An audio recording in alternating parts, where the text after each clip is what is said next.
Parce que la fête de l'indépendance, c'est la fête de la nation. Et nous avons le devoir d'accompagner nos enfants pour participer.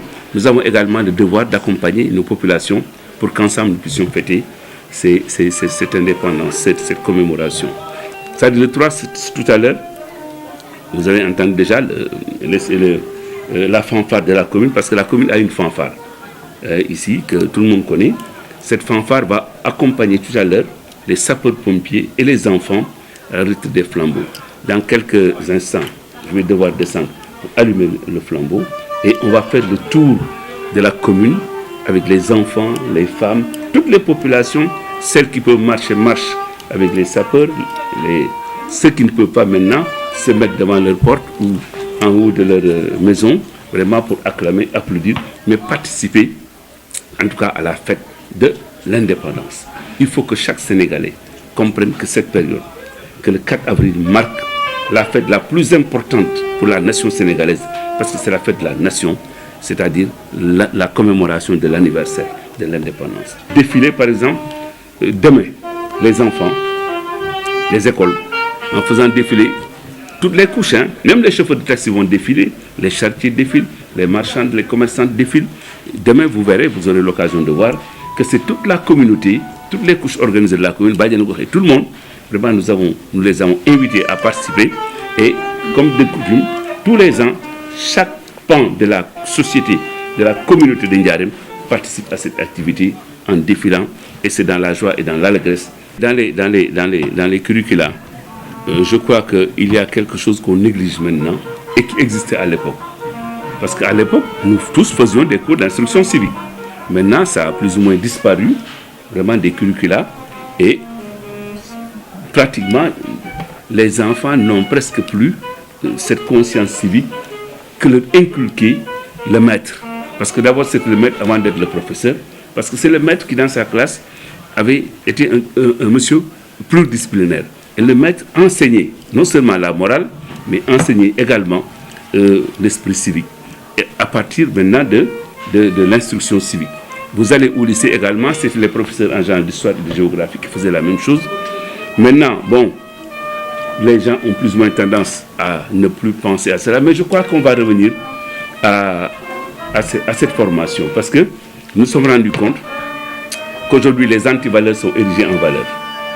Quand dans un pays les antivaleurs sont érigées en valeur, ça veut dire qu'il y a matière à réfléchir et il y a matière à réformer.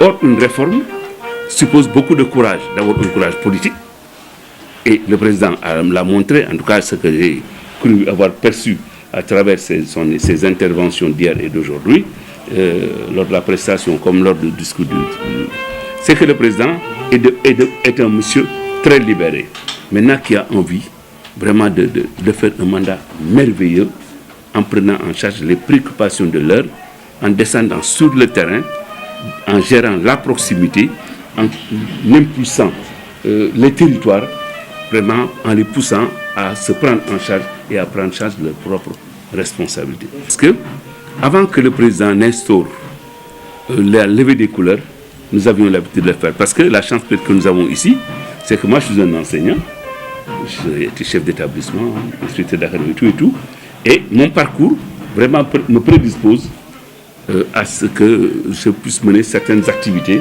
au niveau des écoles, parce que comprenant un peu l'importance de ce genre d'activité. Et nous le faisions, et maintenant, Monsieur le Président de la République nous a conforté dans notre option de faire des levées de couleurs. Et à chaque fois qu'on le faisait, c'était l'occasion d'inviter les parents d'élèves, les enseignants, les élèves, tous les acteurs de la communauté, on est tous là, et on prenne la parole pour expliquer un peu aux gens ce qu'il fallait faire. Maintenant, il est clair que aucune antivaleur ne peut remplacer une valeur. Les valeurs sont telles qu'elles ont toujours été. Les valeurs s'appuient sur une éthique, sur une déontologie, sur des normes sociales, parfois qui s'appuient sur la religion, parfois qui s'appuient sur le vécu de grands hommes, mais ces valeurs sont toujours là.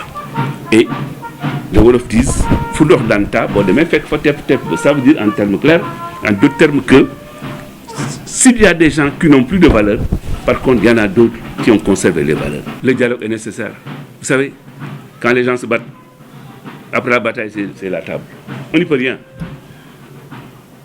Quand on veut la paix, c'est vrai qu'on prépare la guerre. Qui, comme on dit, qui pas que volette, parabellum. Okay. Mais, après la guerre, les gens s'assoient. Avant, puisqu'il faut s'asseoir, mieux vaut s'asseoir. Et nous sommes dans une logique de gestion du temps. Or, le temps, il est important, il est précieux. Si les gens pensent que le Sénégal a du temps à perdre, c'est parce qu'ils ne se rendent pas compte que le Sénégal est encore un pays émergent. Et le Sénégal doit être un pays vraiment qui va à la croisée, à la rencontre d'autres pays qui ont déjà plus ou moins atteint un certain degré, un certain niveau vraiment de développement. Or, pour nous développer comme il faut, la seule approche, à mon avis, est celle-là que les collectivités locales, le Code des collectivités a instauré, c'est la gestion participative et inclusive. Chacun met la main à la pâte et ensemble, en partageant, en réfléchissant, en allant ensemble, faisant une bonne synergie, je crois qu'on va s'en sortir. C'est pourquoi je recommande encore une fois de plus, parce qu'il faut se garder toujours de jeter l'eau du bain, le bébé avec. Et ça, chaque fois, c'est le risque des gens. On va dialoguer. Mais venez dialoguer. Même si au demeurant, il faut préserver certains acquis, les gens n'ont qu'à venir apporter leurs différences. Et ça, c'est dans ces différences, dans ce débat des contradictions, dans cette confrontation des contradictions, que l'on va se forger et l'on va se développer.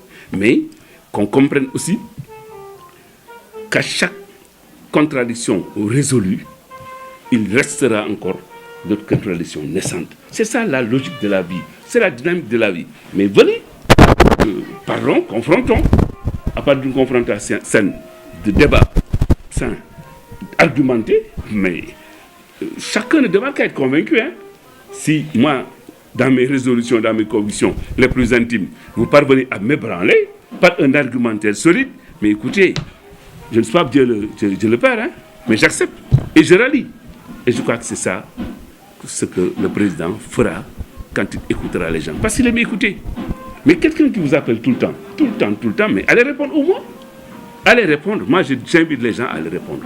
Maintenant, en répondant, s'ils ont des arguments qui font que ils doivent s'arrêter, mais qu'ils s'arrêtent en argumentant. Mais qu'il faut, le débat politicien, à mon avis, doit être dépassé. Il est temps de travailler pour ce pays. Le pays a besoin de gens qui travaillent. Nous avons des choses à faire et nous sommes encore en retard par rapport à ce que nous devons faire. C'est la raison pour laquelle moi j'invite tout le monde, à commencer par moi-même, mes concitoyens, mes collaborateurs qui sont là. D'ailleurs, tout le monde sait, c'est ma philosophie. Il ne faut jamais accepter de baisser les bras. Il ne faut jamais essayer de rester comme ça, les bras croisés. Moi, je ne crois pas à cette philosophie. Au contraire, je crois en ce combat permanent pour exister et faire exister ses convictions.